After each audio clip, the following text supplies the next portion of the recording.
Last episode, the key word was frustration. Today, it's injuries. Just so many injuries.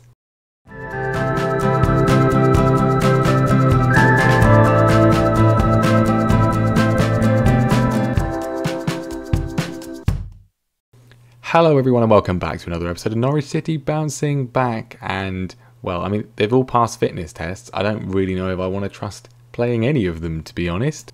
Let's just go straight there, and there's so many injuries. It feels like every time I click anything, somebody gets injured. Ademola Lookman is thankfully back after his lengthy absence and, well, is apparently fit to play today. We'll see how fit he actually is, but to some other serious injuries since last time. Christoph Zimmermann is out injured. Brandon Williams is out injured, and Marco Stiepermann is just about back. He's got one more day out. We're not going to risk him. Max Aarons is out. Adam Armstrong is out. Ben Pearson is out. Ronaldo Vieira is out for one day. So there's going to be a lot of players missing for the opening game today against Aston Villa. Not really ideal, and the results since last time have been, I mean, not exactly ideal either, but actually really kind of just how I would expect a normal sort of season to go, really. Last year, everything was very much a case of we just had this ridiculous period here where we just were winning pretty much every game, and then this period here where we were just losing pretty much every game. But this year, far more sort of how I would expect it to go. You win, you lose, you draw, you win, you lose, you draw. That kind of thing. So obviously last time we did have those two wins in a row against Club Brugge and then Southampton, both very, very good, solid performances. And since then, a bit more mixed, but not truly terrible. We played Trabzonspor in the Europa League, and it was a 0-0 draw. Frustrating because, well, I played a fully rotated team. I thought if there's any game we could, definitely get away with doing that, it'd be this one. And, well, at least we didn't lose. Very uneventful game. Nothing really to talk about. We then got absolutely crushed 3-1 by Wolves. It was not a great performance. Identically reminiscent, really, to what happened on the final day of last season. At least we scored a goal in this one. Adamida with an absolute banger in the 86th minute, but too little too late. They are just really very good, or at least certainly when it comes to playing us. They're currently second in the league, which gives some indication. Ralph Hasenhüttl is now in charge. I don't know when he left Southampton, but it was 2022. So I think you may recall last season we had problems beating Southampton. I don't think it's not a club specific thing. It's a manager specific thing. I don't know how to beat Ralph Hasenhüttl. So that was fun. Much improved performance though in the defeat away at Roma. It was a very competitive game. We were involved throughout, lots of chances for both sides, and in the end the only goal came from them. And I think really a draw would have been a fair result, but we didn't quite get it. But they're a quality side. These kind of things happen. But we did definitely bounce back immediately after that though, as we played Arsenal in the league, and it was a 1-0 win. This was a fantastic performance. Total domination from start to finish. Arsenal didn't really do anything. I don't think they had any sort of notable highlight at all. They apparently had 4 shots on target. I don't remember seeing any of them whatsoever. The only goal came from a Curtis Jones free kick on the 71st minute, and we got ourselves a very deserved 3 points. And you can see a little bit profligate in terms of the attacking areas, but midfield and defence doing a very good job. Even Jamal Lewis getting a good rating, although obviously Max Aarons didn't because he's a wing back, and then no one's getting good ratings at the moment. I feel we're doing maybe slightly worse than last season, but there's not much difference. It's not been any sort of particularly large drop off, and lots of other sides improved on last season. Spurs most notably, of course, we're nearly going to get relegated. They're up above us, Everton above us, and yeah, Wolves are in second, which is interesting. And at the halfway stage, Europa League group is also kind of very finely poised. Roma look like they're going to run away and win it. Unless we can beat them in the game today, they will be winning it. So it's between us and Club Brugge, and maybe Trabzonspor, but mainly us and Club Brugge to get that second place. To be honest, I don't really mind if we end up finishing in third, simply because I believe if we do finish in third, much as the same way the Champions League works, we will then drop down into Euro Cup 2 or whatever it's called, and I think we have a considerably better chance of winning that than we do of winning this competition. So we'll see what happens. First things first though, we are going to be playing Aston Villa. They're in 13th. They're a team we've had some pretty good success against last season, and let's see what we can do today. So as we said at the top of the episode, the team today is going to be a little bit lacking in terms of certain players due to injuries and players not quite coming back from injury. They're one day away. If this game had been on the Sunday, we would have been better off. But anyway, Nick Pope is of course going to be in goal. He has been in some pretty solid form of late, so I'll probably concede about 4 today. The defence is going to be Lewis, Gibson, Tarkowski and Byram. Max Aarons I'm not going to risk because it's not worth it. Brandon Williams is of course injured, so Sam Byram, who we didn't sell in the end despite him wanting to go, he's still here. he's going to be playing in this one. Gibson and Tarkowski, I mean, Zimmerman is so good. He's been one of our most consistent players, obviously the captain as well. Going to miss him over the next 2 months, but I want to try out these two together. Gibson, of course, is left-footed, so I think that could actually be quite beneficial. I mean, it didn't work out for Burnley, but hopefully it'll work for us. Midfield then is going to be Harry Winks at the base of midfield, and Hamza Chowdhury ahead of him. They both played pretty well this season. Curtis Jones is also going to be playing in the Mazzala role, scored against Arsenal, of course, and with Stiepermann out, that seems the best sort of course of action anyway. Vieira is not even going to be on the bench either because he's, of course, got a bit of an injury. The wingers are going to be Cantwell and Marcus Edwards. Emi Buendia has not been great. He's not carried on his amazing form from last year. Perhaps he does want to move somewhere. Leicester at the moment are the only team interested. He's been attracting interest from Barcelona and so forth, but apparently now it's only Leicester. So Edwards is going to play today.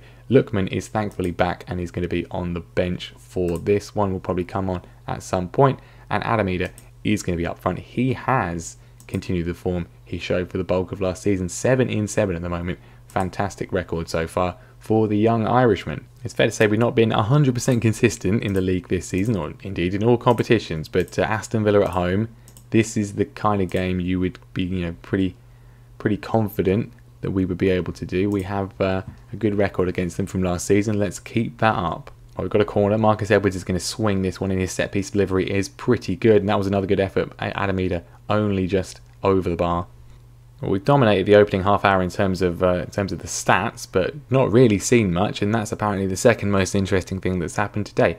Martinez with a simple catch from Edwards. He then punts it down the field. Jamal Lewis is there to clean up the danger, and we can then potentially look to break. Hamza Chowdhury looking for a run from him. No, it goes back to Sam Byram, who's probably the weakest link in the team. Let's hope he doesn't do anything silly. He's not done anything silly. It's a beautiful ball to Ida, who hits the post. Very unlucky. But at half-time, there is no goal for us. No goal at all. So I'm going to say I'm not happy with the performance. And Marcus Edwards is anxious. I'm not really sure why. He's done pretty well so far. Todd Cantwell not playing particularly well. Lookman is, of course, back and will come on at some point, I'm sure. And that point is now. Nothing is happening. Nothing at all. Let's inject some more creativity and pace. 72 minutes gone, and there's another highlight. I was about to say we're going to go attacking, but Aston Villa are now coming forward, so maybe not just yet. Watkins not quite getting there. Byram intercepts, and now Marcus Edwards lays it to Adamida. He's running on. The defence is not getting anywhere near him. Can he get the shot away? It's wide. Fair to say we've not been amazing today. I think we're going to go attacking. This is probably a risk. They'll probably now immediately score. Emi Buendia on as well as Lucas Rupp, and it's not going to do anything, I don't think. Oh, there's a highlight. I'm demanding more, but there is a highlight. Lookman and Lewis exchange passes on the left-hand side. Lookman gets it, puts the ball in, and that's why I didn't take that man off. His fitness is a little bit low, but that is why you leave him on, because he's a European Golden Boy winner. There's not been many of those from Britain. Not been many of those from Norwich. That's for sure. Simple throw in, good work from Lookman. Puts it across, and he's apparently onside, but it goes in and it counts, and that's fine. We're still on attacking. Is it too late? Is it too late to change it? We've gone back to balanced. Please don't do anything stupid, boys. Lewis gets it. We get a second. That would be great.